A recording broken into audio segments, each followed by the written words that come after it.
Hello, welcome back to PCSST class 8. In the previous video lecture of history chapter 2, the name of the chapter is From Trade to Territory. In this chapter we were discussing about the Battle of Plassey. इस chapter में हम battle of Plassey का discussion कर रहे थे. That was fought in the 1757, जो 1757 में fought किया गया था, यानी कि लड़ा गया था. In this battle the nawab of Bengal Sirajuddaulah was defeated by the Robert Clive. At that time he was leading the army and this was very famous. This battle was very famous because this was the first history in the India that the English won this battle. ये भारतीय इतिहास में पहली बार ऐसा हुआ था जब अंग्रेज कोई युद्ध जीते थे. तो इसलिए भारतीय इतिहास में ये जो बैटल है प्लासी वो बहुत ही फेमस है. अब प्लासी मैंने आपको बताया था, प्लासी बंगाल में एक जगह का नाम है. वो जगह का नाम इसलिए है क्योंकि वहाँ पर पलास के जो पेड़ हैं वो ज़्यादा पाए जाते हैं, और जो पलास के पेड़ हैं उन पर पलास के फूलों से जो है गुलाल बनाया जाता है, इसलिए उस जगह का नाम प्लासी है. क्योंकि वहाँ पर प्लासी बैटल ऑफ प्लासी इसलिए इसका नाम पड़ा क्योंकि वही उस जगह पर ये युद्ध लड़ा गया था. Now we will discuss the remaining part related to the battle of Plassey through the textbook. So let's start explaining through the textbook. Yes, as I told in the previous video that Mir Jafar didn't fight the battle because he never fought the battle with Sirajuddaulah, and he met Lord Robert Clive. So that was the reason of the defeat of the Sirajuddaulah. यही reason था कि सिराजुद्दौला जो थे वो हार गए क्योंकि उनका जो कमांडर था सेना का मीर जाफ़र वो रॉबर्ट क्लाइव के साथ मिल चुका था, और रॉबर्ट क्लाइव के साथ मिलकर उसने युद्ध लड़ा ही नहीं कभी.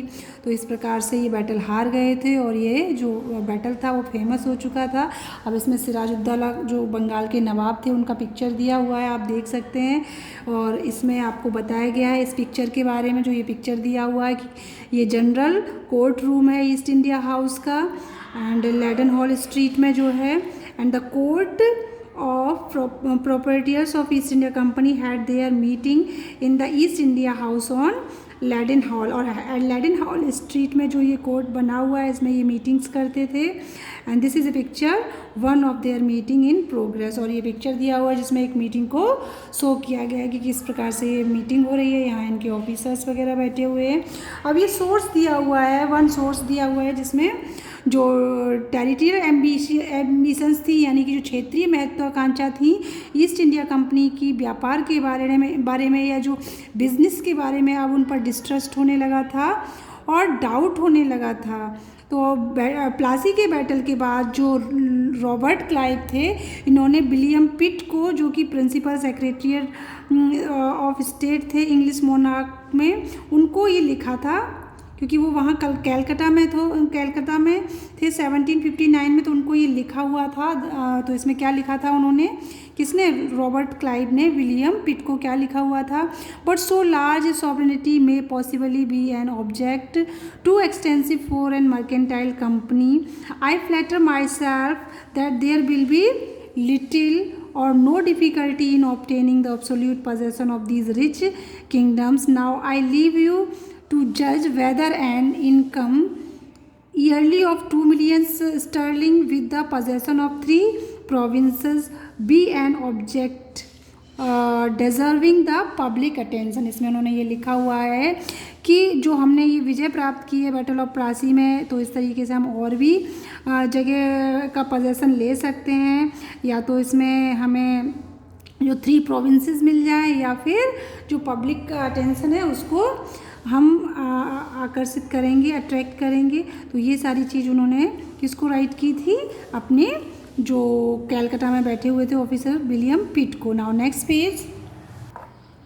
Yes, this side the nawab complaints right है जो कि unnecessary, there is no need of reading it. So come on the topic that is important. After the defeat at Plassey, Sirajuddaulah was assassinated and Mir Jafar made the Nawab.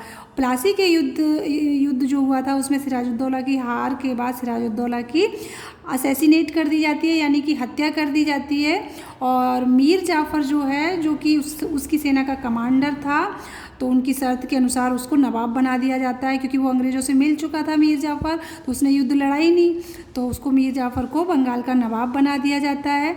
The company was still unwilling to take over the responsibility of administration. और जो company थी वो अभी भी unwilling थी, यानी कि अनिच्छुक थी किसी को ये रेस्पॉन्सिबिलिटी देने के लिए. इट्स प्राइम ऑब्जेक्टिव बाज, क्योंकि उनका जो मुख्य उद्देश्य था वो क्या था, अपने ट्रेड का एक्सपेंशन करना, अपने व्यापार का विस्तार करना. If this could be done without conquest, अगर ये बिना जीत के होता, तो through the help of local rulers who were willing to grant privileges, than territories need not to be taken over directly. तो ये सारी चीज़ें जो बिना रूलर्स की सहायता के नहीं हो सकती थी और बिना उनको सुविधाएं प्रिविलेजेस प्रदान किए हुए नहीं हो सकती थी, वो तब तक क्षेत्रों पर अधिकार नहीं कर सकते थे जब तक वहाँ के लोकल रूलर्स उनको प्रिविलेजेस ना दें. Now next paragraph. Soon the company discovered that this was rather difficult. जल्दी ही कंपनी ने ये सोचा, ये डिस्कवर किया कि जो रूल करना है वो डिफ़िकल्ट है. क्यों? For even the puppet nawabs were not always as helpful as the company wanted them to be. क्योंकि जो उन्होंने पपेट नवाब बनाए थे, मैंने आपको बताया था कि पपेट का मतलब क्या होता है, a person who controlled by other, जो दूसरों के इशारे पर काम करता है, यानी कि कठपुतली की तरह काम करता है वो. तो जो उसके अनुसार जो नवाब थे वो हमेशा ही हेल्पफुल नहीं होते थे, कंपनी के अनुसार वर्क नहीं करते थे, इसलिए अब जो शासन करना है अंग्रेज़ों का वो डिफ़िकल्ट हो गया था. After all they had to maintain a basic appearance of dignity and sovereignty if they wanted respect from their subject. अगर वो अपनी प्रजा से रेस्पेक्ट चाहते थे तो उनको जो बेसिक अपीयरेंस है डिग्निटी की और सॉवर्निटी की वो बना के रखनी पड़ती थी, और तभी उनको रेस्पेक्ट मिलता था. तो what could the company do? अब कंपनी क्या कर सकती थी? व्हेन मीर जाफ़र प्रोटेस्टेड, जब मीर जाफ़र भी प्रोटेस्ट करने लगा, द कंपनी डिपोज्ड हिम. तो कंपनी ने मीर जाफ़र को क्या किया, डिपोज्ड कर दिया, क्योंकि जो अब मीर जाफ़र वहाँ का नवाब बन गया, तो नवाब बनते ही उसने अंग्रेज़ों के अनुसार अंग्रेज़ों की बात नहीं मानी है, उनके अनुसार काम करना बंद कर दिया, तो उसको कंपनी ने डिपोज्ड कर दिया, यानी कि अपदस्थ कर दिया, जिस पद पर वो था उससे हटा दिया. And installed Mir Qasim in his place, और उसकी जगह पर मीर कासिम को बंगाल का नवाब बना दिया. When Mir Qasim complain he in turn was defeated in the battle fought at Buxar, driven out of Bengal, and Mir Jafar was reinstalled. Now listen, when Mir Qasim complained, जब मीर कासिम ने कंप्लेन किया कि he in turn was defeated in a battle of fort Buxar, की बक्सर के युद्ध में, जो कि 1764 में हुआ था. बक्सर का युद्ध कब हुआ था? 1764 में हुआ था. ये दो जो बैटल हैं वो बहुत ही इम्पॉर्टेंट है, एक प्लासी का बैटल और एक बक्सर का बैटल. दोनों में ही जो अंग्रेज़ थे वो जीत चुके थे, इसलिए दोनों जो बैटल हैं वो इंडियन हिस्ट्री में बहुत ही फेमस हैं. तो you have to keep in your mind. तो उस समय अगर वो हार गए थे तो री इंस्टॉल्ड कर दिया था मीर जाफ़र को. द नवाब हैड टू पे रेट 5 लाख एवरी मंथ. जो नवाब थे उनको वहाँ पर 500,000 जो मनी थी वो पे करनी होती थी monthly. But the company wanted more money to finance its wars. लेकिन कंपनी को युद्ध लड़ने के लिए या कंपनी की आर्थिक स्थिति सही करने के लिए उनको अब ज़्यादा मनी चाहिए था. Now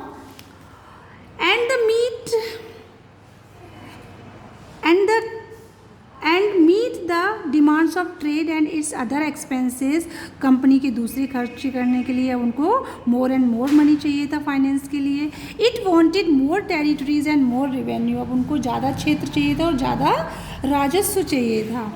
now by the time Mir Jafar dead in 1760, जब मीर जाफ़र की 1765 में क्या हो गई, मृत्यु हो गई, तो the mood of the company had change, तो जो कंपनी का जो मूड था वो चेंज हो गया। अब वापस मीर जाफ़र कहाँ से आ गया, मैंने अभी आपको बताया था कि किस प्रकार से बक्सर के युद्ध में जब डिफीट हो गई थी तो मीर कासिम को वापस हटा दिया गया और मीर जाफ़र को रीइंस्टॉल कर दिया गया, यानी कि फिर से बंगाल का नवाब बना दिया गया था इस शर्त के बदले कि अब वो उनको क्या पे करेंगे, जो नवाब है वहाँ के वो उनको 500,000 मनी पे करेंगे। तो वही मीर जाफ़र की जब मृत्यु हो जाती है 1765 में बक्सर के युद्ध के बाद, तो the mood of the company had change, तो कंपनी का मूड अब चेंज हो गया। क्या चेंज हो गया, having failed to work with puppet nawabs, Clive declare we must indeed become nawabs ourself, क्योंकि अब वो पपेट नवाब के साथ काम करते करते असफल हो चुका था। अब उस जो पपेट नवाब्स थे यानी कि उसके अनुसार काम करने वाले जो नवाब थे उनके साथ काम करना डिफ़िकल्ट हो गया था। अब जो रॉबर्ट क्लाइव थे उन्होंने ये डिक्लेयर किया कि उनको अब खुद के नवाब रखने चाहिए।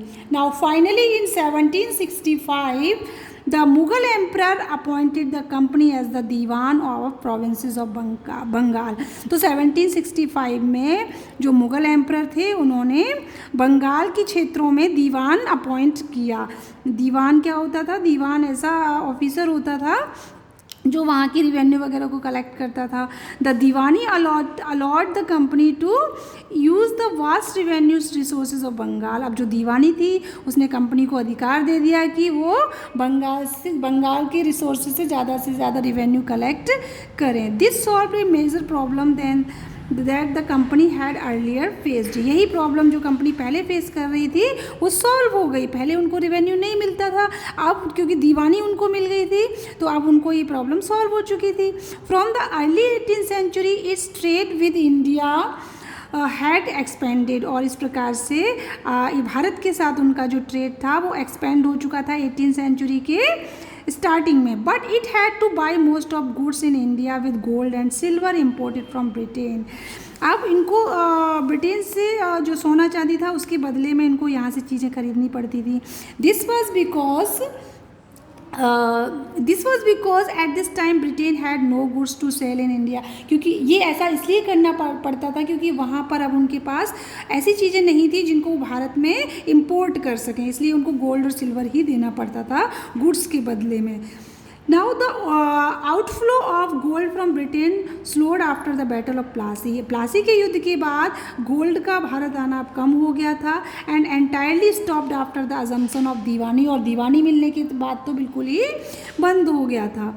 Now revenue from India could finance company expenses. अब भारत की जो रिवेन्यू थी वो कंपनी को फाइनेंस करने लगी थी। Now this revenue could be use to purchase cotton. अब ये रिवेन्यू कॉटन और सिल्क टेक्सटाइल को परचेज करने में काम आती थी और कंपनी की सेना को मेंटेन करने के काम आती थी। तो and meet the cost building the company fort and offices at Calcutta, और कैलकाटा में ऑफिस बन चुका था इसी रिवेन्यू के कारण। बिल्डिंग बना के वहाँ ऑफिस बना लिया गया था। Now remaining part we will discuss in the next video lecture. Thanks for watching, keep reading the chapter. Thanks.